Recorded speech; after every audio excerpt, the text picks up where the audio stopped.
Bueno, se produjo un hecho histórico que es la muerte de Ratko Mladic. Murió tras las rejas, quien ha sido llamado el carnicero de Bosnia. Realmente una historia, bueno, que ha marcado el capítulo negro, ¿no?, de la historia de Europa. Estaba condenado a cadena perpetua, había sido jefe militar de los serbios, murió en el hospital penitenciario de La Haya. Había sido condenado a perpetua por genocidio y por crímenes de guerra, fundamentalmente por el asedio a Sarajevo y también por la masacre de Srebrenica, que fue, bueno, un verdadero genocidio. Estuvo durante muchos años, bueno, siendo buscado, o en realidad más que siendo buscado, hasta el año 2011, él vivió en Belgrado protegido por el gobierno de Slobodan Milošević, hasta que Milošević cae y, bueno, él pasa a la clandestinidad. Finalmente lo encuentran, es enjuiciado, bueno, más de 5 años duró el juicio y finalmente fue condenado a perpetua. Está con nosotros hoy Gabriel Puricelli. Vamos a aprovechar la presencia de Gabriel como analista internacional para recordar esta triste historia, ¿no? ¿Cómo estás, Gabriel? ¿Qué tal? Buenas tardes. ¿Cómo va? Bueno, digo, parte de la historia reciente y oscura, ¿no?, también de Europa.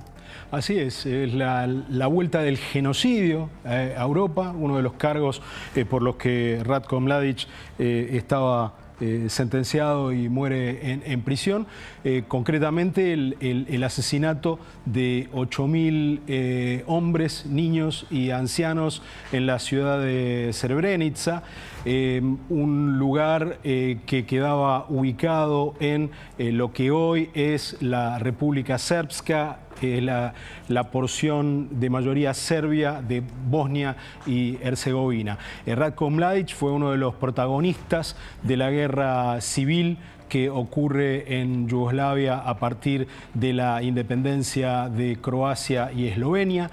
Él es un general del ejército yugoslavo que primero va a combatir contra los secesionistas croatas en Krajina y luego se transforma en el hombre del ejército yugoslavo peleando contra la secesión de Bosnia-Herzegovina y, en definitiva, el gran cerebro detrás de ese brutal asedio que sufrió Sarajevo, la capital de Bosnia-Herzegovina, entre 1992 y 1994, y luego, lo decíamos al principio, el autor de la masacre de Srebrenica, un lugar que había sido designado como enclave seguro por las Naciones Unidas, un pueblo que estaba bajo la custodia de 400 cascos azules holandeses que fueron desplazados por las fuerzas serbobosnias de Mladic para proceder a esta masacre y el entierro en fosas comunes de más de 8.000 musulmanes en esa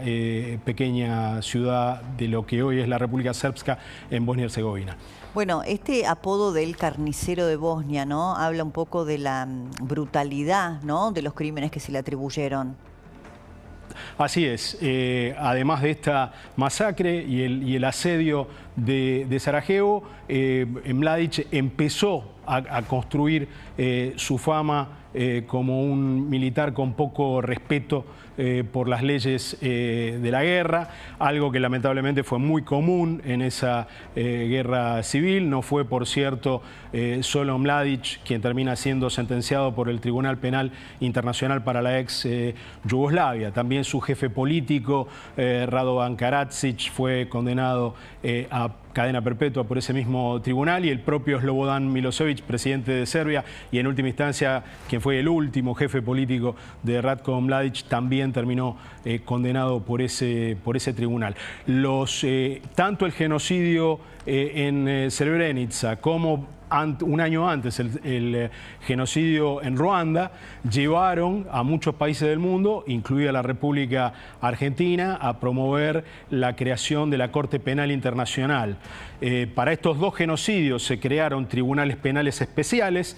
Es un tribunal penal internacional especial el que condena a Mladic, pero una serie de países del mundo consideraron que después de, como decíamos, la vuelta del genocidio a Europa, el genocidio en África, era necesaria una institución internacional permanente que estuviera por encima de la jurisdicción de los estados y que permitiera llevar justicia en los casos de criminales cuyos países no quisieran o no pudieran juzgarlos. Y es importante en este momento mencionar específicamente la Corte Penal Internacional, que es una consecuencia de esta reacción del mundo contra la brutalidad del genocidio, porque en este momento, bueno, Estados Unidos está queriendo desmontar la Corte Penal Internacional. Y hoy estamos discutiendo un hecho de justicia que emanó de un tribunal internacional, que fue la condena a este brutal asesino, el general Ratko Mladic. Ahora, es interesante también porque, bueno, una vez que finaliza la guerra, él queda bajo la protección, viviendo en Belgrado, como decías recién, de Slobodan Milosevic. Ahora, luego, cuando Milosevic cae, él sigue prófugo o sigue en la clandestinidad, digamos. Yo no sé si nadie lo buscaba, si efectivamente no lo encontraban, hasta que finalmente dan con él. Es decir, pasaron muchos años hasta que efectivamente pudo ser juzgado, ¿no? Bueno, desde el momento en que se decide la constitución de este tribunal y que hay cargos de genocidio contra él en 1995 hasta su captura en 2011, transcurrieron 16 años. Fue uno de los más brutales criminales que tuvo una etapa más larga como prófugo, ¿no? Ya antes que él había caído, lo mencionamos recién, a Karadzic y luego cayó Milosevic. ¿Estuvo, Gabriel, cuando estuvo en la clandestinidad? ¿Se sabe dónde pudo haber estado? ¿Se supo? Aparentemente siempre estuvo en una granja de un pariente, de un primo, donde se lo encuentra finalmente, y se lo encuentra en condiciones parcialmente desnutrido, muy con síntomas de haber estado muy aislado y de haber perdido la asistencia mínima necesaria para vivir en las condiciones de clandestinidad en las que había estado al menos durante el año que transcurrió entre la caída de Milosevic y su captura en el año 2011. Bueno, yo no sé hoy día, ¿no? Pero para una parte del nacionalismo serbio, ¿este hombre sigue siendo un héroe? Efectivamente, hay una parte del nacionalismo serbio, tanto de los serbios que viven en Bosnia-Herzegovina como para los serbios de la República Serbia. Mladic es considerado un héroe.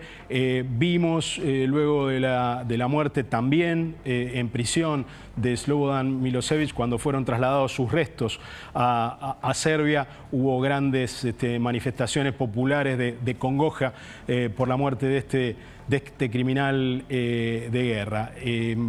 La figura de Mladic sigue siendo en muchos casos reivindicada públicamente, incluso por funcionarios de los gobiernos de la República Srpska dentro de Bosnia-Herzegovina ahora esto sucede menos con el gobierno nacional serbio, pero no es poco común que dirigentes políticos notables en ese país hablen elogiosamente del rol que cumplió Mladic.